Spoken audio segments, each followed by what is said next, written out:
Hello नमस्कार दोस्तों, बहुत बहुत स्वागत है आपका इस यूट्यूब चैनल पर। दोस्तों मेरा नाम है नदीम खान। दोस्तों आज हम करेंगे रीट 2015 के लेवल फर्स्ट के लैंग्वेज फर्स्ट इंग्लिश का क्वेश्चन पेपर। दोस्तों तो पहले क्वेश्चन से शुरुआत करते हैं। दोस्तों पहला क्वेश्चन है, proper speech habits can be developed effectively through, मतलब एकदम सही तरीके से जो बोलने की आदतें हैं, ठीक है, उनको किस प्रकार से विकसित किया जा सकता है अगर हम उनको वोकेबलरी की प्रैक्टिस करवाएं, ठीक है, मीनिंग्स याद करवाएं, तो इससे उनकी जो है मेमोराइजेशन होगा मीनिंग्स का, ठीक है ना। रीडिंग पावर उनका जो है बढ़ेगा इससे, ठीक है। इससे स्पीच का कोई लेना देना नहीं है, ठीक है। क्विज करवाएंगे तो क्विज को भी वो पढ़ेंगे करेंगे, ठीक है, तो उससे भी उनका क्या है, रीडिंग जो पावर है वो बढ़ेगा। दोस्तों डिक्टेशन, ठीक है, डिक्टेशन से दोस्तों उनका लिसनिंग पावर बढ़ता है। डिक्टेशन यानी श्रुति लेखन, ठीक है, टीचर बोलता है और विद्यार्थी लिखते हैं, उसको डिक्टेशन बोलते हैं। तो उससे दोस्तों उनकी जो लिसनिंग कैपेसिटी है उसमें प्रभाव पड़ता है, वो प्रभावित होती है, वो बढ़ती है, ठीक है। लेकिन दोस्तों जो प्रोनाउंसिएशन है, अगर उच्चारण की हम उसे कोई अभ्यास या कोई प्रैक्टिस करवाएं, ठीक है, तो उससे दोस्तों स्पीच की जो हैबिट है वो डेवलप हो सकती है, ठीक है।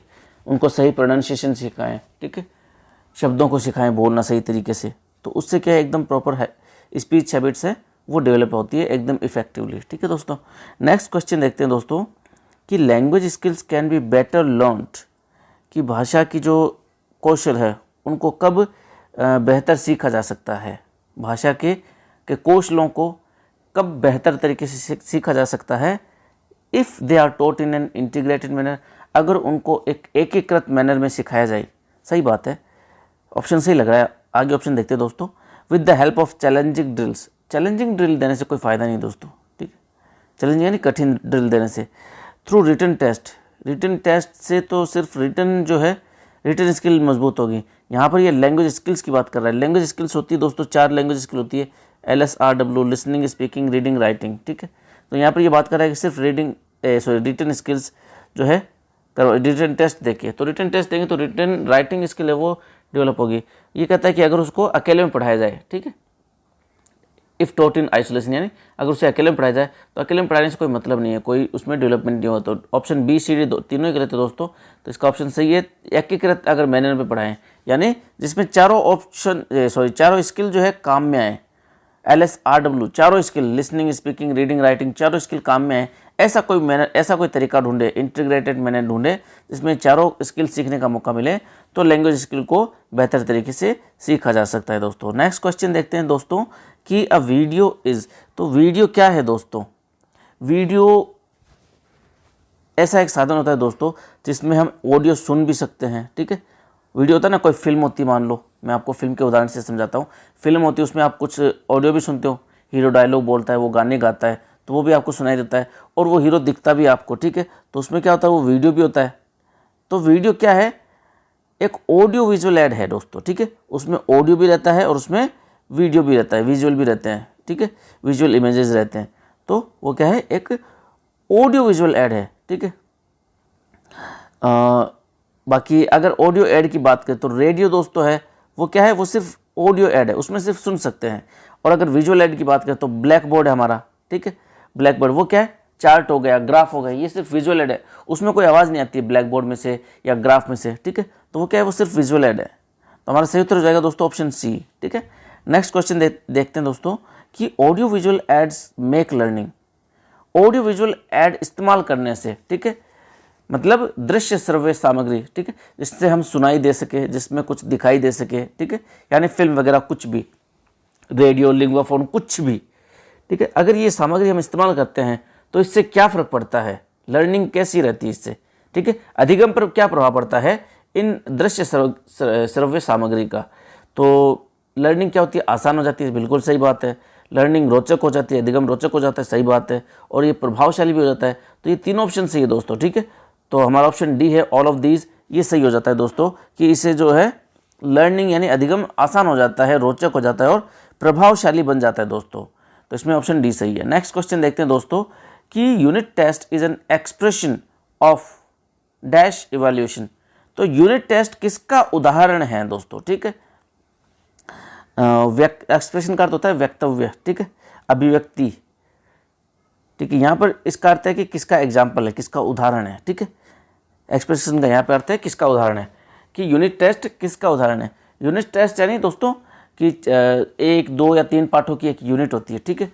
तो वो जो यूनिट कंप्लीट हो जाती है तो उसको क्या बोलते हैं, उसका टेस्ट लिया जाता है। तो उस टेस्ट को क्या बोलते हैं, उसको नॉर्मेटिव टेस्ट बोलते हैं, इफेक्टिव टेस्ट बोलते हैं, फॉर्मेटिव बोलते हैं या कॉग्निटिव बोलते हैं। दोस्तों कौन सा टेस्ट उसको बोलते हैं। तो दोस्तों टेस्ट है कई प्रकार के होते हैं। जो मेन टेस्ट है वो दोस्तों वो होता है, एक तो होता है फॉर्मेटिव टेस्ट और एक होता है दोस्तों सबमेटिव टेस्ट, ठीक है। सबमेटिव टेस्ट होता है दोस्तों योगात्मक मूल्यांकन। योगात्मक यानी उसमें सभी पूरे पाठ्यक्रम का योग करके टेस्ट लिया जाता है, ठीक है। जो भी पाठ्यक्रम पढ़ाया गया है, ठीक है, 6 महीने में या 12 महीने में जो भी पाठ्यक्रम पढ़ाया गया है उसका टेस्ट लिया जाता है, ठीक है, उसको बोलते हैं समेटिव टेस्ट। लेकिन फॉर्मेटिव टेस्ट क्या होता है दोस्तों, कि उसमें अगर आप जो है मिनिमम सिलेबस कवर किया जाता है, उसके अंदर मिनिमम सिलेबस पे काम करता है दोस्तों। ये फॉर्मेटिव इवैल्यूएशन जो है इसका minimum level of learning check किया जाता है, ठीक है, कि थोड़ा सा बच्चे ने पढ़ा तब टेस्ट ले लिया। मान लो कोई पाठ लंबा है, ठीक है, 3 पेजेस का है, 4 पेजेस का है, 5 पेजेस का है, तो जैसे आपको लग रहा है कि 4 पेजेस का है, ये कम से कम 2 या 3 दिन लेगा, तो आप क्या करते हो, या फिर 4-5 दिन ले लेगा, तो आप क्या करते हो, 2 दिन होते हैं उसका टेस्ट ले लेते हो, आधे पार्ट का टेस्ट ले सकते हो आप, ठीक है। आधा पार्ट हो गया और आप उस आधे पार्ट का, आधे लेसन का टेस्ट ले सकते हो, ठीक है, आधे लेसन का भी 1.5 लेसन का टेस्ट ले सकते हो आप, ठीक है। उसको बोलते हैं दोस्तों फॉर्मेटिव टेस्ट। एक पार्ट पूरा हो गया, कंप्लीट हो गया, उसका टेस्ट ले लो, वो भी फॉर्मेटिव कहलाएगा। 3 पार्टों का एक साथ ले लो, वो भी फॉर्मेटिव यूनिट हो गई ना, 3 पार्टों की एक यूनिट हो गई, तो वो भी क्या कहलाएगा, फॉर्मेटिव कहलाएगा। लेकिन समेटिव क्या होता है दोस्तों, कि समेटिव होता है, एक तो हमारी होती है अर्धवार्षिक, वो भी समेटिव के अंतर्गत आती है, एक होती है वार्षिक परीक्षा, है ना, वार्षिक, तो वो भी क्या होती है, समेटिव के अंतर्गत आती है। समेटिव का अर्थ होता है इसमें पूरा सिलेबस कवर किया जाता है, ठीक है, सिलेबस का एक बहुत बड़ा हिस्सा कवर किया जाता है, उसको बोलते हैं समेटिव। सम यानी जोड़ना, ठीक है, उस पूरे हिस्से को जोड़कर टेस्ट लिया जाता है। फॉर्मेटिव यानी एक छोटे हिस्से का टेस्ट लेना, ठीक है। तो यहाँ पर उत्तर हो जाएगा दोस्तों फॉर्मेटिव टेस्ट। यूनिट टेस्ट जो है वो किसके अंतर्गत आता है, फॉर्मेटिव टेस्ट के अंतर्गत आता है दोस्तों। नेक्स्ट क्वेश्चन देखते हैं दोस्तों कि proficiency test include, proficiency test के अंतर्गत क्या आते हैं दोस्तों, ठीक है, दक्षता टेस्ट। और दक्षता क्या होती है दोस्तों, कि आप किसी लैंग्वेज को बोल पाएं, ठीक है, आप उस लैंग्वेज को प्रोड्यूस कर पाएं, ठीक है, किसी भी जरिए से, ठीक है। बोलने का मतलब ये नहीं कि सिर्फ बोलना है, मतलब अब कोई गूंगा होगा तो वो कैसे बोलेगा बेचारा, ठीक है, लेकिन वो लिख तो सकता है एटलीस्ट, ठीक है। तो क्या होता है, या तो आप बोल के बता दो, ठीक है, स्पोकन लैंग्वेज, या फिर आप लिख के बता दो, कुछ भी उस लैंग्वेज का प्रोडक्टिव हिस्सा बता दो आप, ठीक है, जो आप प्रोड्यूस कर पाए, निर्मित कर पाए, बना पाए, ठीक है। तो या तो आप बोल के बता दोगे कि भैया ये लैंग्वेज मेरे को आती है, या फिर आप लिख के बता दो कि ये लैंग्वेज मेरे को आती है। तो वो जो टेस्ट होता है, ठीक है, वो टेस्ट क्या कहलाता है, प्रोफिशिएंसी टेस्ट कहलाता है। उसके अंतर्गत क्या आता है, स्पीकिंग और राइटिंग आते हैं दोस्तों, क्योंकि ये दोनों ही प्रोडक्टिव स्किल है, ठीक है। आपके अंदर दक्षता क्या है, ठीक है, रीडिंग आप बांध सकते हो, पढ़ सकते हो, ठीक है, पढ़ लिया, आप सुन सकते हो, सुन तो लिया आपने, लेकिन ये LS जो है, सॉरी L और R, ये क्या है, ये रिसेप्टिव स्किल है दोस्तों, ये सिर्फ प्राप्त करने वाली स्किल है, ठीक है, इसमें आप कुछ प्राप्त करते हो, लेकिन आप प्रोड्यूस किस में करते हो, लिसनिंग और राइटिंग में, सॉरी स्पीकिंग और राइटिंग में। ये प्रोफिशिएंसी टेस्ट के अंतर्गत आते हैं। तो हमारा उत्तर सही हो जाएगा दोस्तों ऑप्शन डी। नेक्स्ट क्वेश्चन देखते हैं दोस्तों कि communicative competence takes into account, communicative competence के अंतर्गत क्या क्या चीज़ें आती है दोस्तों, ठीक है। तो इसके अंतर्गत दोस्तों देखते हैं ग्रामेटिकल एक्यूरेसी, ग्रामेटिकल आपका वाक्य सही होना चाहिए, बिल्कुल सही है। कम्युनिकेटिव यानी वार्तालापीय दक्षता या कौशल, कॉम्पिटेंस, ठीक है, दक्षता यानी वो हुनर, वार्तालापीय हुनर। तो वार्तालापीय हुनर या वार्तालापीय दक्षता के अंतर्गत आती है दोस्तों कि आप जिस भाषा में वार्तालाप कर रहे हो उसकी ग्रामर सही होनी चाहिए दोस्तों, ठीक है। ऐसा नहीं कि आप बोल रहे हो कि मेरा नाम जो है नदीम खान था क्यों भाई, है तुम्हारा नदीम खान और हमेशा रहेगा। शेक्सपियर, किसी बंदे का नाम शेक्सपियर था तो वो उसका नाम था वो, ठीक है। एक सेकेंड, तो किसी का नाम रमेश है, वो कहेगा कि मेरा नाम रमेश है या मेरा नाम रमेश होगा या रमेश था, ऐसा नहीं है, ठीक है। ग्रामेटिकल एक्यूरेसी रहनी चाहिए और सिचुएशनल अप्रोप्रिएट, जो भी सिचुएशन है उसके अकॉर्डिंग हम बोलें, ठीक है। और फ्लुएंसी होनी चाहिए भाषा में दोस्तों। तो ये तीनों ही चीज़ सही है, फ्लुएंसी भी होनी चाहिए, मतलब धारा प्रवाह बोलना चाहिए। इंग्लिश बोल रहे हो आप लेकिन अटक अटक के बोल रहे हो कि व्हाट इज योर, उसको क्या कहते हैं, इस प्रकार से नहीं दोस्तों, ठीक है। What is your name, what do you do, ठीक है। Where is your house, in which class do you read, इस प्रकार से फ्लुएंटली बोलना, ठीक है। इस प्रकार से सोच सोच के नहीं कि वेयर डू यू लिव, इस प्रकार से नहीं बोलना है, ठीक है। तो ये तीनों ही चीज़ आती है दोस्तों कम्युनिकेटिव कॉम्पिटेंस के अंतर्गत, ठीक है। तो इसमें क्या हो जाएगा, ऑल ऑफ द अबाव, ये तीनों चीज़ आती है कम्युनिकेटिव कॉम्पिटेंस। नेक्स्ट क्वेश्चन देखते हैं दोस्तों, ये इन ऑब्जेक्टिव टाइप क्वेश्चंस, ठीक है, dash choice is provided. Objective type question में जो चॉइस है वो कितनी दी जाती है, ठीक है, यानी कितने ऑप्शन दिए जाते हैं, क्या आपको लिमिटेड दिया जाता है, क्या आपको मिनिमम दिया जाता है, या मल्टीपल दिया जाता है, या कोई भी ऑप्शन नहीं दिया जाता है। तो दोस्तों ऑब्जेक्टिव टाइप में आपको पता है 4 ऑप्शन दिए जाते हैं। ये क्वेश्चन भी जो अपन ये पर्सन पढ़ रहे 8 नंबर पर्सन, ये भी क्या है, ऑब्जेक्टिव टाइप क्वेश्चन, इसमें 4 ऑप्शन है दोस्तों, तो मल्टीपल ऑप्शन हो गए ना, ठीक है। आपके पास चॉइस है 4 उत्तर देने की, कोई एक दे सकता है, तो उसको कहते हैं मल्टीपल चॉइस, ठीक है। मल्टीपल चॉइस रहती है, 4 चॉइस रहती है, ठीक है। 2 या 2 से ज़्यादा जो संख्या होती है उसको बोलते हैं मल्टीपल, ठीक है। मल्टी बोलते हैं उसको, बहु, जैसे हिंदी में बोलते हैं 2 या 2 से अधिक चीज़ को क्या बोलते हैं, बहु बोलते हैं, उसी प्रकार से इंग्लिश में उसको मल्टी बोलते हैं। तो ये मल्टीपल चॉइस होती है दोस्तों, ठीक है।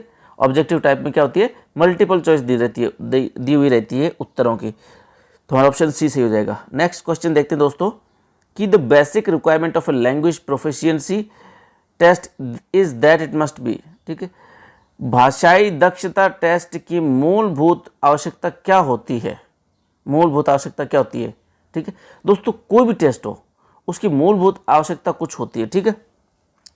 तो इसमें से दोस्तों जो रिलायबिलिटी होती है ना, है ना, वो उसकी मूल आवश्यकता होती है। रिलायबल तो होना ही चाहिए, कोई भी टेस्ट हो, भाषा दक्षता टेस्ट हो या कोई भी टेस्ट हो, वो क्या है, रिलायबल होना चाहिए दोस्तों। कॉम्प्लेक्स का तो होता है जटिल, जटिल नहीं होना चाहिए टेस्ट। एम्बिग्यूअस यानी 2 अर्थों वाला, 2 या 2 से अधिक अर्थों वाला, ठीक है, जिसके ज़्यादा अर्थ निकलते हो, ठीक है। जिस क्वेश्चन के ज़्यादा अर्थ निकलते उसके क्या उत्तर देगा बच्चा, सिंपल, ज़्यादा इजी भी नहीं होना चाहिए, साधारण भी नहीं होना चाहिए, ठीक है, और ना ही ज़्यादा जटिल होना चाहिए। तो क्या होना चाहिए, रिलायबल होना चाहिए, विश्वसनीय होना चाहिए, है ना। तो हमारा उत्तर बी सही हो जाएगा दोस्तों।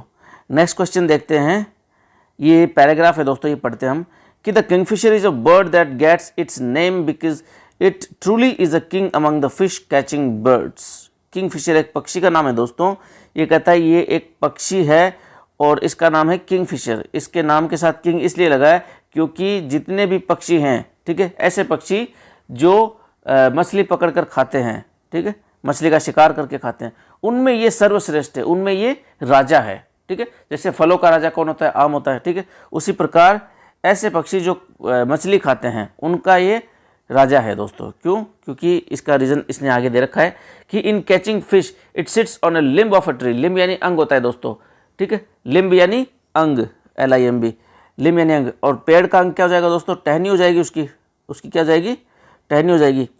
तो क्या करता है ये मछली पकड़ने के लिए किंगफिशर क्या करता है, पेड़ की टहनी पर बैठा रहता है, that Hanks over a stream, जो कि एक जलधारा से के पास होता है वो पेड़, ठीक है, जो पेड़ जलधारा के पास होता है उसके ऊपर ये बैठा रहता है। Looking into the water beneath, और ये पानी में देखता रहता है, ये जो पक्षी होता है लगातार पानी में देखता रहता है। Then as it sights a fish, और जैसे इसको कोई मछली दिखाई देती है, it drops like a stone into the water, और ये एक पत्थर की तरह पानी में चला जाता है। यानी पत्थर कितनी स्पीड से गिरता है, ठीक है, गुरुत्वाकर्षण बल के कारण आप किसी पत्थर को नीचे फेंकोगे तो कितनी जल्दी जाएगा, ठीक। उसी प्रकार से ये पक्षी भी है, एक पत्थर की स्पीड की जैसे जाता है पानी के अंदर। सेकंड्स लेटर, और अगले ही पल, इट पॉप्स अप, ये बाहर आता है with the fish in its bill, इसकी चोंच में एक मछली रहती है, ठीक है, मतलब एकदम स्पीडली ये जाता है, जैसे इसको मछली दिखाई देती है स्पीडली ये पानी के अंदर जाता है और अपनी चोंच में मछली लेकर आता है। फिर क्या है, इन एडिशन टू फिश, और मछली के अलावा ये क्या खाता है, इट ईट्स वॉर्म्स, ये वॉर्म्स खाता है, कीड़े खाता है, ये केकड़े खाता है, ये सेलफिश खाता है, ठीक है। ये सेलफिश दोस्तों इसका स्पेलिंग गलत लिख रखी है, SHE शेलफिश, ठीक है। जो शंख वगैरह नहीं होते दोस्तों मंदिरों में बसते ना, ठीक है, वो जिसकी चमड़ी होती है उन जानवरों की मछलियों को बोलते हैं शेलफिश, ठीक है। तो ये क्या क्या खाता है, ये कीड़े भी खाता है, ये केकड़े खाता है, क्रैब यानी केकड़ा, ये क्रैब खाता है और ये शेल फिश वगैरह खाता है। It is found mostly near the fresh water streams of Europe and north America. ये कहाँ पाया जाता है दोस्तों? नॉर्थ अमेरिका और यूरोप के ताज़ा जल धारा जो होती है ना उसकी, वहाँ पर पाया जाता है ये ज़्यादातर। The kingfisher's cry is shrill and piercing। और किंग फिशर की जो चिल्लाहट है दोस्तों, उसकी आवाज़ जो है वो बड़ी चिल्लाहट भरी होती है, ठीक है, कर्णभेदी होती है, अपने कानों में चुभती है, इतनी तेज आवाज़ होती है इसकी। The North American kingfisher, और उत्तरी अमेरिका वाली जो किंग फिशर है जिसको क्या कहते हैं, called the belted kingfisher, उसको बेल्टेड किंग फिशर कहते हैं, ठीक है, बेल्ट बना हुआ रहता है उसके, because of A belt of blue feathers across its white breast, क्योंकि उसके जो है ब्रेस्ट के आसपास एक ब्लू रंग का जो है बेल्ट बना रहता है दोस्तों। Is larger than the European variety, और ये जो नॉर्थ अमेरिकन किंग फिशर है ये यूरोपियन वाली से बड़ी होती है। The European kingfisher is a beautiful bird, और यूरोपियन किंग फिशर है वो खूबसूरत होता है दोस्तों पक्षी। Its feathers are bright blue, इसके जो पंख होते हैं वो नीले चमकीले होते हैं, चमकीले नीले कलर के होते हैं, ऑरेंज भी होते हैं, डीप रेड होते हैं, पिंक होते हैं, ग्रीन होते हैं, हरे रंग के होते हैं, लाल रंग के होते हैं, गुलाबी रंग के होते हैं, ठीक है, ऑरेंज रंग के होते हैं, अलग अलग रंग होते हैं इनके, ठीक है। तो ये क्वेश्चन से दोस्तों इस पर आधारित कुछ ये देखते हैं कि find out the word from the text which means branch. Branch का जो है सिनोनिम ढूंढना दोस्तों, पर्यायवाची। ब्रांच यानी शाखा, मैंने आपको अभी बताया था दोस्तों कि पॉप्स अप यानी बाहर निकलना, ठीक है, पॉप्स अप, जैसे वो बाहर निकला था ना किंग फिशर, उसके लिए है ये, ठीक है, पानी में से बाहर निकला था अचानक ही, उसको बोलते हैं पॉप्स अप। श्रिल यानी बहुत तेज आवाज़, ठीक है, और बिल यानी चोंच, और लिम्ब यानी दोस्तों टहनी, ठीक है, टहनी या शाखा। तो ब्रांच का सिनोनिम क्या हो गया? लिम्ब दोस्तों, ठीक है, इस पैराग्राफ के अकॉर्डिंग क्या हो गया? लिम्ब। ऑप्शन बी सही हो गया दोस्तों। नेक्स्ट क्वेश्चन देखते हैं कि the opposite of the polluted, polluted यानी प्रदूषित, प्रदूषित का विलोम शब्द क्या है? प्रदूषित का विलोम शब्द होता है दोस्तों फ्रेश, फ्रेश यानी ताज़ा, और पॉल्यूटेड यानी प्रदूषित, ठीक है। नेक्स्ट देखते हैं दोस्तों कि which of the word is correctly spelled, किसकी स्पेलिंग एकदम सही दे रखी है दोस्तों। तो जो ऑप्शन पहला है वो एकदम सही है, ENTHUSIASTIC, एंथुजियास्टिक। एंथुजियास्टिक दोस्तों इसका अर्थ होता है उत्साही या जोशीला, या ठीक है, इस प्रकार से इसका अर्थ होता है उत्साही या जोशीला, एंथुजियास्टिक। नेक्स्ट क्वेश्चन है कि adjective beautiful can give us the noun. जो एडजेक्टिव है ब्यूटीफुल, ठीक है, उससे हमें नाउन बनानी है। ब्यूटीफुल का अर्थ होता है खूबसूरत, कोई भी चीज़ खूबसूरत। ब्यूटीफुल मोबाइल, ब्यूटीफुल गर्ल, खूबसूरत लड़की, ब्यूटीफुल बॉय, खूबसूरत लड़का, ब्यूटीफुल हाउस, ब्यूटीफुल कार, कुछ भी हो सकता है ब्यूटीफुल, ठीक है। तो वो क्या होता है? एडजेक्टिव होता है। अब हम देखते हैं कि उत्तर को देखते हैं दोस्तों कि सबसे पहले हम देखते हैं ब्यूटीफुलनेस। तो दोस्तों ब्यूटीफुलनेस जो है ऐसा कोई शब्द ही नहीं होता है, ठीक है, ब्यूटीफुलनेस ऐसा इंग्लिश में कोई शब्द होता ही नहीं है, ब्यूटीफुलनेस। और ब्यूटीफुल दोस्तों होता है वो क्या होता है? एडवर्ब होता है दोस्तों, ठीक है, जैसे कि शी सिंग्स ब्यूटीफुली, वो बहुत ही अच्छा गाती है, शी सिंग्स ब्यूटीफुली, ठीक है। और ब्यूटीफाई यानी खूबसूरत बनाना, और ब्यूटी, ब्यूटी यानी सुंदर, ये दोस्तों नाउन है और ये वर्ब होती है। ब्यूटी यानी सुंदर, जैसे कि ब्यूटी प्रोडक्ट्स, नेचुरल ब्यूटी, इस प्रकार से। तो हमारा सही उत्तर क्या हो गया?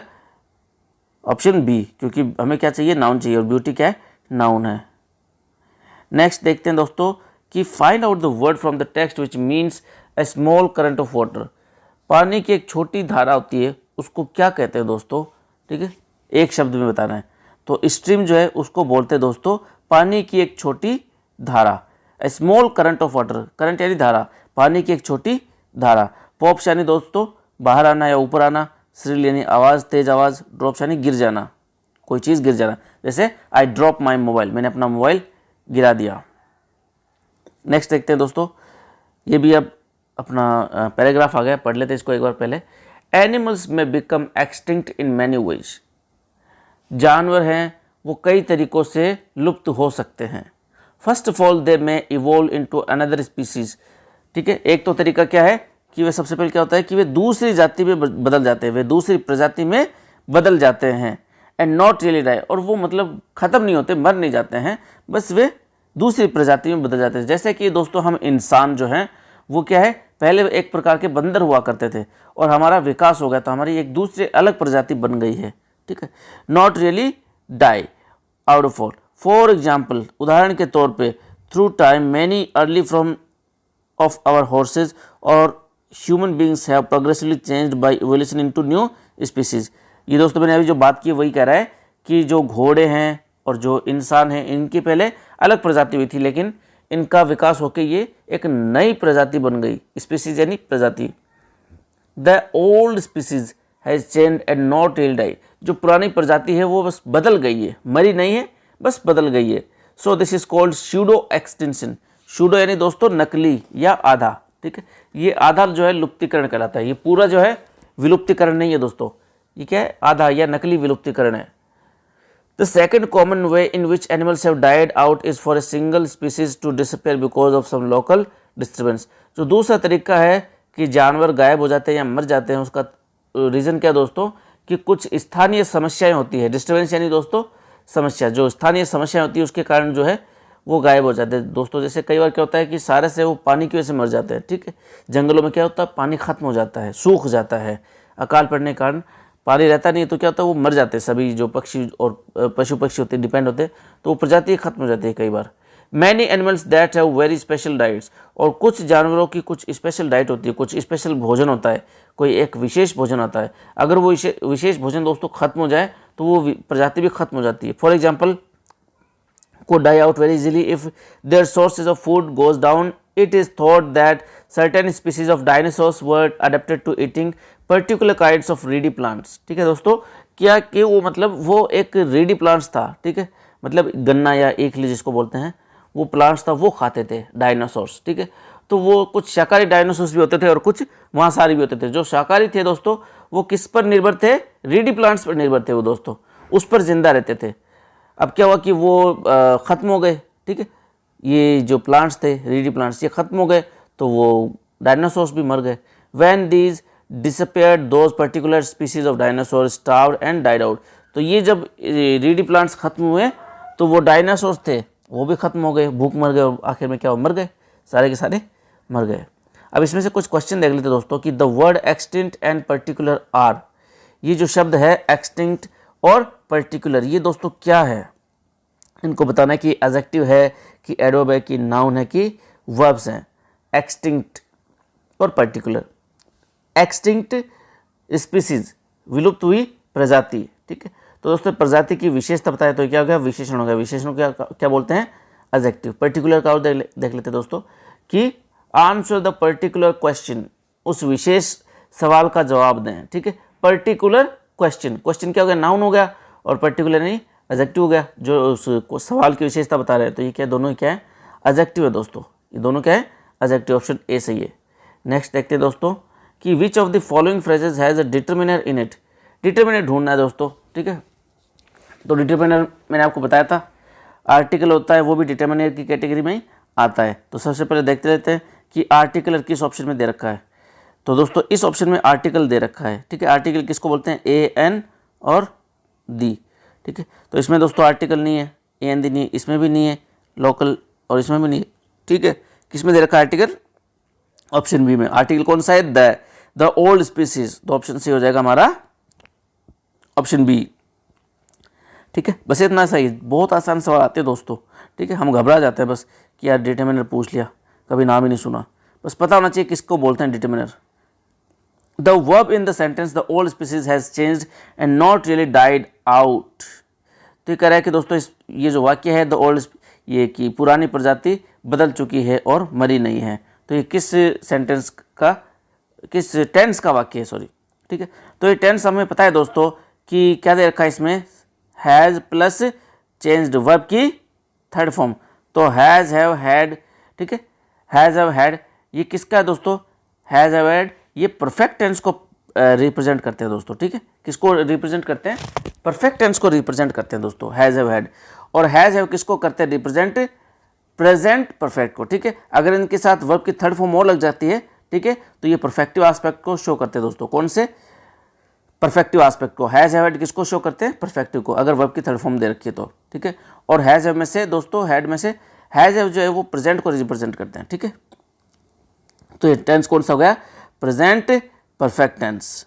कौन सा हो गया, present perfect tense. Option C सही है दोस्तों। नेक्स्ट क्वेश्चन देखते हैं दोस्तों कि which of the following has the 3 degrees of adjective in their correct form. जो सही डिग्री है वो देखना है दोस्तों, ठीक है। पॉजिटिव, कंपैरेटिव और सुपरलेटिव पता है आपको दोस्तों। ज़्यादातर क्या होता है, पॉजिटिव होता है, फिर कंपैरेटिव होता है उसमें क्या लगता है, ER लगता है, और सुपरलेटिव में क्या लगता है, EST। पता ही आप तो। अब देखते हैं इसमें कौन सा ऑप्शन सही है। पहले देखते हैं अर्ली, अर्लियर और अर्लीस्ट, ये सही है दोस्तों, ठीक है। नेक्स्ट देखते हैं हॉट, मोर हॉट। मोर हॉट नहीं होता दोस्तों, वो होता है होटर, HOTTER। होटर और हॉटेस्ट तो सही दे रखा है इसने, hot, voter and hottest. Easy, easy का भी दोस्तों गलत दे रखा है इसने।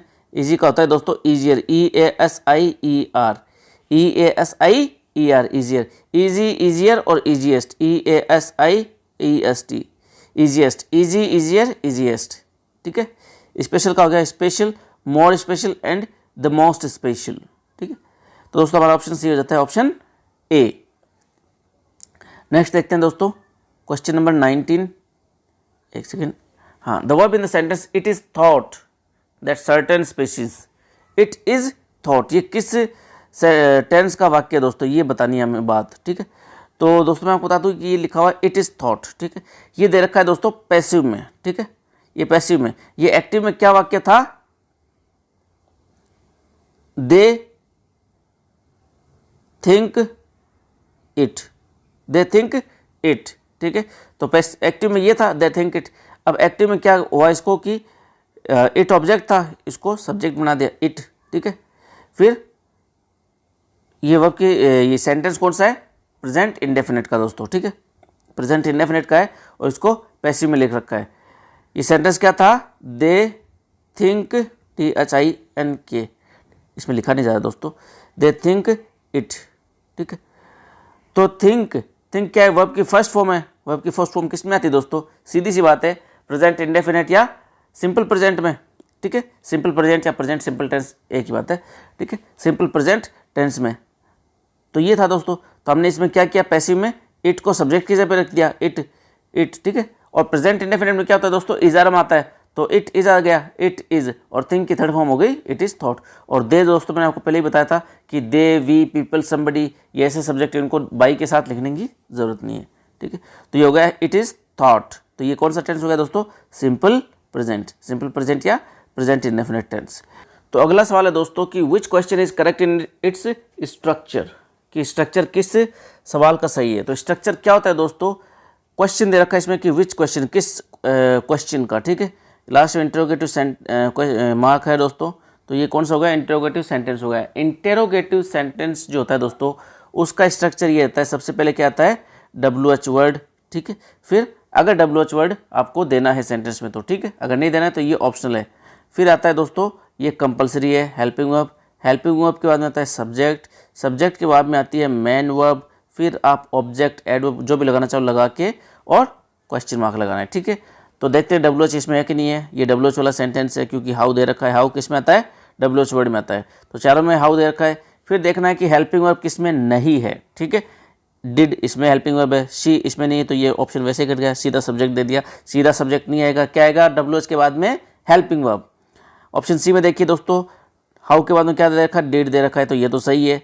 फिर देखिए दोस्तों ऑप्शन D में दोस्तों कि हाउ तो क्या हो गया, WH हो गया, और शी क्या हो गया, सब्जेक्ट हो गया। तो ये ऑप्शन वैसे गलत हो गया, लेकिन हमें सब्जेक्ट नहीं चाहिए, हमें क्या चाहिए, हेल्पिंग वर्ब चाहिए। तो हमारा दोस्तों देखिए ऑप्शन B और ऑप्शन D तो वैसे ही कट गए, ठीक है। कौन सा कट गया, ऑप्शन B और ऑप्शन D, क्यों, क्योंकि इनमें WH के बाद में क्या नहीं है, हेल्पिंग वर्ब नहीं है। अब देखते हैं ऑप्शन D में, ऑप्शन A और C में, सॉरी, ठीक है। ऑप्शन C में क्या है, इसमें भी WH है, इसमें हेल्पिंग वर्ब है, इसमें WH हेल्पिंग वर्ब सब है, ठीक है। यहाँ शी है, ये भी सही है, सब्जेक्ट आ गया शी, ठीक है। यहाँ तक क्रम सही है। फिर है how did she complete the task, ठीक है। और ये है option C, how did she completed the task. दोस्तों डिड आ गया है, तो डिड आने पे दोस्तों सेकंड फॉर्म या थर्ड फॉर्म नहीं लगाई जाती है। कौन सी फॉर्म आती है, वर्ब की फर्स्ट फॉर्म, ठीक है, वर्ब की फर्स्ट फॉर्म। तो ये ऑप्शन वैसे गलत हो गया।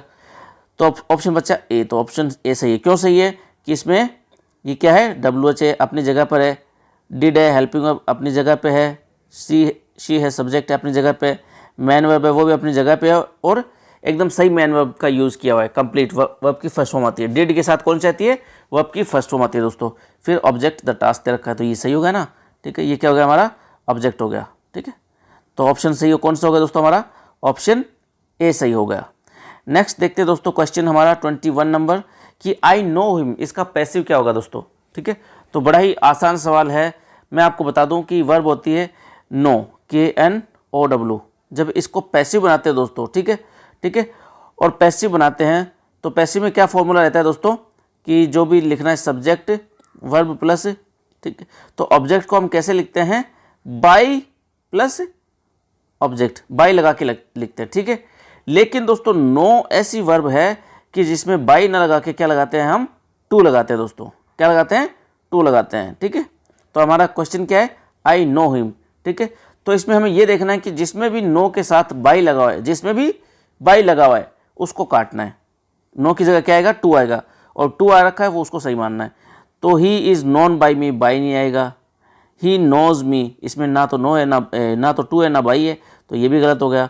इसमें टू दे रखा है, नॉन टू, ये यहाँ तक ठीक है, और नन ऑफ दिस, ये ऑप्शन एक बार देखते हैं सही है कि गलत। तो ये ऑप्शन तो दो तो गलत हो गए ना। फिर दोस्तों इसमें टू दे रखा है, ये यहाँ तक सही है। फिर दोस्तों कि आई नो हिम, ठीक है। तो इसको क्या करते हैं, मैंने आपको पहले बताया कि सब्जेक्ट को ऑब्जेक्ट की जगह और ऑब्जेक्ट को सब्जेक्ट की जगह। तो इसका ऑब्जेक्ट क्या है, हिम है, और सब्जेक्ट क्या है, आई है, ठीक है, और नो क्या है, मैन वर्ब है। ये सेंटेंस किसका है, ये सेंटेंस पहचानना पड़ेगा आपको। ये सेंटेंस है दोस्तों प्रेजेंट इंडेफिनिट का। क्यों है प्रेजेंट इंडेफिनिट का, क्योंकि वर्ब की फर्स्ट फॉर्म आ रखी है। वर्ब की फर्स्ट फॉर्म किस में आती है, ठीक है, प्रेजेंट इंडेफिनिट में, ठीक है। बिना हेल्पिंग वर्ब के वर्ब की फर्स्ट फॉर्म किस में आती है, प्रेजेंट इंडेफिनिट में। कोई हेल्पिंग वर्ब नहीं दे रखी साथ में, और वर्ब की फर्स्ट फॉर्म है तो कौन सा है, प्रेजेंट इंडेफिनिट है, ठीक है। अब इसमें सब्जेक्ट ऑब्जेक्ट पहचान लिया हमने। ऑब्जेक्ट क्या है, हिम है, तो हिम को सब्जेक्ट की जगह पे रखेंगे। अब इसको हिम को सब्जेक्ट की जगह पे रखेंगे तो इसको सब्जेक्ट बनाना पड़ेगा। तो हिम को जब सब्जेक्ट बनाएंगे तो कैसे लिखते हैं, उसको लिखते हैं ही से, क्योंकि ये सब्जेक्टिव केस है दोस्तों, ठीक है, और ये हिम है, ये ऑब्जेक्टिव केस है। तो हिम का सब्जेक्टिव केस क्या होता है, ही होता है, ठीक है। और ही के साथ दोस्तों प्रेजेंट इंडेफिनिट में जब हम पैसिव बनाते हैं, मैंने आपको कई बार बता चुका हूँ मैं आपको कि क्या आता है, इज, आर और एम, ठीक है। तो ही के साथ दोस्तों इज आर में से क्या आएगा, इज आएगा, क्योंकि एक वचन है, ही इज। फिर क्या होता है, वर्ब की थर्ड फॉर्म, वर्ब कौन सी है, नो, नो की थर्ड फॉर्म क्या आती है, know, known. He is known, known के साथ बाई नहीं आता, क्या आता है, टू आता है, टू, ठीक है। और आई को ऑब्जेक्ट की जगह पे लिखेंगे, तो आई का ऑब्जेक्टिव केस क्या होता है, मी होता है, तो मी लिख देंगे, he is known to me. ये हो गया दोस्तों उत्तर हमारा, ठीक है। नेक्स्ट देखते हैं दोस्तों कि which of the following contains the word beginning with the same consonant sound, ठीक है। ऐसा कौन सा शब्द है जिसमें सेम कॉन्सोनेंट साउंड है शुरुआत में, ठीक है। दोस्तों ऑप्शन ए है चार्म एंड चॉइस। दोनों में क्या है दोस्तों, च है। एक सेकंड में आपको लिख के बता रहा हूँ, ठीक है। च को फोनेटिक लैंग्वेज में इस प्रकार से लिखते हैं दोस्तों, च को, ठीक है, ये च है। तो क्यों लिखा है इसको, क्योंकि चार्म में चार्म का जो पहला शब्द है च, वो किससे शुरू हो रहा है, च से हो रहा है, और चॉइस का भी पहला शब्द किससे शुरू हो रहा है, च से हो रहा है दोस्तों, ठीक है। तो इसमें क्या है, शुरुआत में कॉन्सोनेंट सेम है, ठीक है। दोनों में सेम किस प्रकार से हैं, दोनों में च दे रखा है, तो ऑप्शन सही कौन सा हो गया हमारा, ऑप्शन ए। दूसरा ऑप्शन देखते हैं दोस्तों बी। इसमें दोस्तों दे रखा है, पहला तो इसमें दे रखा है चर्च, लेकिन दूसरा दे रखा है केमिस्ट्री, ये लिखा जाता है कैसे, ठीक है। ये च से नहीं लिखा हुआ है, ये लिखा हुआ है कैसे, केमिस्ट्री। ऑप्शन सी है दोस्तों चीप एंड कीप। तो ये भी दोस्तों ऑप्शन बी की तरह है कि पहला जो व्यंजन है वो कौन सा है, च से है, ठीक है, और दूसरा है वो कैसे है, ठीक है। और ऑप्शन डी है दोस्तों, उसमें क्या है, शिप। वो पहला है शिप से और दूसरा है चिप से। दूसरा किससे, चिप से। तो हमारा ऑप्शन सही हो गया ए। नेक्स्ट देखिए दोस्तों क्वेश्चन कि which of the following contents the same vowel sound. किसमें दोस्तों सेम वाउल साउंड दे रखे हैं, ठीक है, किसमें स्वर सेम दे रखे हैं, स्वर, ठीक है। तो दोस्तों ऑप्शन ए में देखते हैं किड, ठीक है, किड। और इसमें है बीट, इसमें बड़ी ई की मात्रा है दोस्तों, बीट। और इसमें है टाइट, ए आई डिप्थोंग है, बीट, तो अलग अलग हो गए ना। फिर देखते हैं डीप, कीप, स्वीप। इसमें सेम है दोस्तों, इसमें बड़ी ई की मात्रा दे रखी है तीनों में, डीप, कीप, स्वीप। तो ऑप्शन बी सही हो गया। ऑप्शन सी देखते हैं दोस्तों कि फाइंड, इसमें आ गया डिप्थोंग ए आई, ठीक है। फाइंड, आई आ गया ना फाइंड, इसमें सी, इसमें ई की मात्रा आ गई सीट, और इसमें काइट, इसमें भी डिप्थोंग आ गया।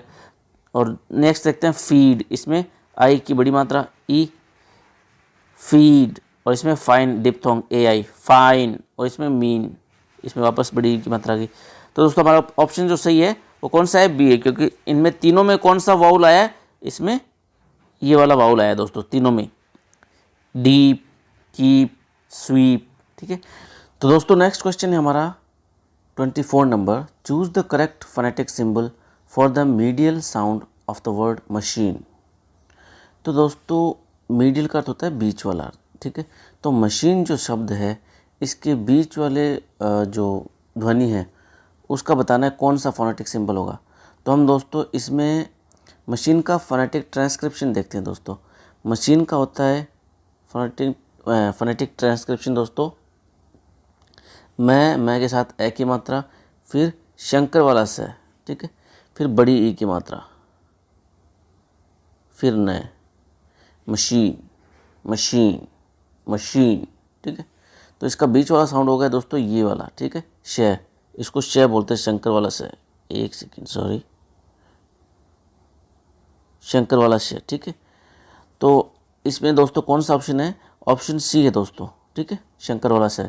मीडियल साउंड पूछा है, बीच वाली ध्वनि कौन सी है। क्वेश्चन को दोस्तों ध्यान से पढ़ा करो, ध्यान से नहीं पढ़ने पर बहुत से सवाल हमारे गलत हो जाते हैं। तो क्वेश्चन को ध्यान से पढ़ना है, ठीक है। अगर हम ये नहीं देखते कि मीडियल साउंड, तो हम कंफ्यूज हो जाते हैं दोस्तों, ठीक है।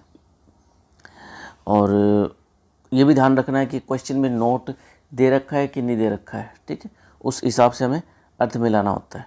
हालांकि इंग्लिश में नोट से संबंधित कम सवाल आते हैं, वो जीके में ज़्यादा आते हैं, लेकिन फिर भी ध्यान रखना है कि नोट दे रखा है कि नहीं दे रखा है। तो नेक्स्ट क्वेश्चन देखते हैं दोस्तों, इसमें हमारा ऑप्शन सही है दोस्तों, ऑप्शन सी। नेक्स्ट क्वेश्चन है दोस्तों हमारा कि the basic language skills are, language की जो मूल स्किल्स हैं, मूल जो कौशल हैं वो कौन से दोस्तों, ठीक है। तो मूल जो कौशल है दोस्तों लैंग्वेज के, वो हैं हमारे LSRW, ठीक है, L for listening, speaking, reading and writing, ठीक है। और दोस्तों अगर क्वेश्चन आ जाए कि the natural order of learning a language, भाषा को सीखने का या भाषा अधिगम का प्राकृतिक तरीका क्या है, प्राकृतिक मेथड क्या है, नेचुरल मेथड क्या है, तो वो उसका उत्तर भी होता है दोस्तों LSRW। और भाषा के कौशल क्या हैं, ठीक है, LSRW। भाषा के 4 कौशल कौन से हैं, LSRW, लिसनिंग, स्पीकिंग, रीडिंग और राइटिंग। नेचुरल जो मेथड है वो इसलिए दोस्तों क्योंकि बच्चा जब घर में हमारा भाषा सीखता है, जब वो 2-2.5 साल का होता है, तो उसके सीखने का तरीका क्या होता है, वो पहले लिसन करता है, ठीक है, हम क्या बोल रहे हैं उसको ध्यान से सुनता है, फिर उनको बोलता है, ठीक है। फिर स्कूल जाते हैं तो टीचर उनको पढ़ना सिखाते हैं कि ये आकृति थी दोस्तों बच्चों कै की, इसको कै बोलते हैं, ठीक है, वो पढ़ना सीख गया कि इसको कै कहते हैं, फिर वो इसकी प्रैक्टिस करता है, बार बार इसको लिखना सीखता है कै को, है ना। तो ये दोस्तों नेचुरल ऑर्डर है लैंग्वेज सीखने का, ठीक है। तो हमें इस ऑप्शन में देखना है कि LSRW किस में दे रखा है। ऑप्शन ए में listening, speaking, reading and translation नहीं है दोस्तों, फिर है स्पीकिंग, टॉकिंग, आंसरिंग और एक्सप्रेशन, ये भी नहीं है, listening, speaking, reading and writing, LSRW, ठीक है। तो हमारा ऑप्शन सी हो जाएगा दोस्तों, ऑप्शन सी LSRW। ये 4 लैंग्वेज स्किल होते हैं दोस्तों। नेक्स्ट देखते हैं क्वेश्चन हमारा, language learning is related to, language learning किससे संबंधित है, भाषा सीखना किससे संबंधित है। तो इसमें ऑप्शन से दोस्तों नॉलेज, स्किल्स, पावर एंड कॉपिंग। तो लैंग्वेज सीखना दोस्तों क्या है, ये एक कौशल है, एक हुनर है, एक स्किल है ना। लैंग्वेज लर्निंग एक skill, language learning is a skill. Next question देखते हैं दोस्तों कि बिलिंगुअल मेथड वाज सजेस्टेड बाय, बिलिंगुअल जो मेथड है वो दोस्तों वो किसने, इसका सुझाव किसने दिया था बिलिंगुअल मेथड का, कि बिलिंगुअल मेथड पढ़ना चाहिए। मैं बिलिंगुअल मेथड का क्वेश्चन पहले भी आया था दोस्तों, मैंने आपको बताया था कि ऐसा मेथड जिसमें टीचर मातृभाषा का इस्तेमाल कर सकता है बच्चों को कठिन शब्दों का अर्थ बताने के लिए। बच्चे नहीं कर सकते, टीचर कर सकता है बच्चों को कठिन शब्दों का अर्थ समझाने के लिए, ठीक है। तो इस मेथड का जो है दोस्तों सुझाव दिया था वो दिया था CJ डॉडसन ने दोस्तों, ठीक है। ये नॉर्थ वेल्स यूनिवर्सिटी में पढ़ाते थे दोस्तों, टीचर थे, प्रोफेसर थे, ठीक है। और ये आजकल जो है एक मॉडर्न कम्युनिकेशन अप्रोच भी है दोस्तों, ठीक है। आजकल मॉडर्न तरीके जो स्कूल्स हैं उनमें इसी प्रकार से पढ़ाते हैं। ठीक है, टोटल सब कुछ इंग्लिश टू इंग्लिश रहता है। बच्चे इंग्लिश मीडियम स्कूल में जाते हैं, इंग्लिश में उनको पढ़ाया जाता है, लेकिन कुछ कठिन शब्द आ जाते हैं तो उनका हिंदी अनुवाद कर दिया जाता है दोस्तों। ठीक है, इसको क्वेश्चन आ जाए कि which one is the modern communicative approach, इनमें से कौन सा मॉडर्न कम्युनिकेटिव अप्रोच है। तो वो कौन सा है दोस्तों, वो है बिलिंगुअल मेथड है, वो मॉडर्न कम्युनिकेटिव अप्रोच है दोस्तों। ठीक है, नेक्स्ट क्वेश्चन देखते हैं दोस्तों हमारा, the grammar translation method emphasises, GT method जो है दोस्तों वो किस चीज़ पर जोर देता है। ओरल फ्लुएंसी, ओरल यानी बोलना, बोलने का तो काम ही नहीं होता है, उसमें काम किसका रहता है दोस्तों, RW का। ठीक है, जीटी मेथड में किस पर जोर रहता है, रीडिंग एंड राइटिंग पर। ठीक है, और सब नेक्स्ट क्वेश्चन है कमांड ओवर स्पीच, स्पीच का कोई रोल ही नहीं उसमें, है ना। यूज़ ऑफ मदर टंग, फिर है लिसनिंग एंड स्पीकिंग, नहीं इसका भी नहीं, स्पीकिंग का भी नहीं, तो हमारा ऑप्शन सी सही है दोस्तों। ठीक है, उसमें क्या है, मदर टंग का आप इस्तेमाल कर सकते हो, टीचर भी और बच्चे भी दोनों ही कर सकते हैं, और बल्कि करते ही मदर टंग का है, कर नहीं सकते, करते ही किसका है, मदर टंग का ही इस्तेमाल करते हैं, दूसरी भाषा होती नहीं है। जैसे कि अगर आप में से कुछ बच्चे हैं जो सरकारी स्कूलों में पढ़े होंगे हमारी तरह, ठीक है, तो हमारे ज़माने में इसी प्रकार से पढ़ाते हैं दोस्तों। आज तो इंग्लिश मीडियम्स हो गए हर शहर गांव में, लेकिन उस वक्त किस प्रकार से पढ़ाते थे, टीचर जो है ग्रामर पढ़ाता था तो पहले नियम बताता था, नियम से वो फिर उदाहरण की तरफ जाता था। ठीक है, तो हम जिस स्कूल में पढ़े दोस्तों और वहाँ पर जो मेथड्स इस्तेमाल किए जाते थे वो होता था दोस्तों ग्रामर ट्रांसलेशन मेथड। ठीक है, उसमें पढ़ाने का जो तरीका है वो कौन सा था, डिडक्टिव था, नियम से उदाहरण था दोस्तों। ठीक है, और मदर टंग का इस्तेमाल कर सकते थे।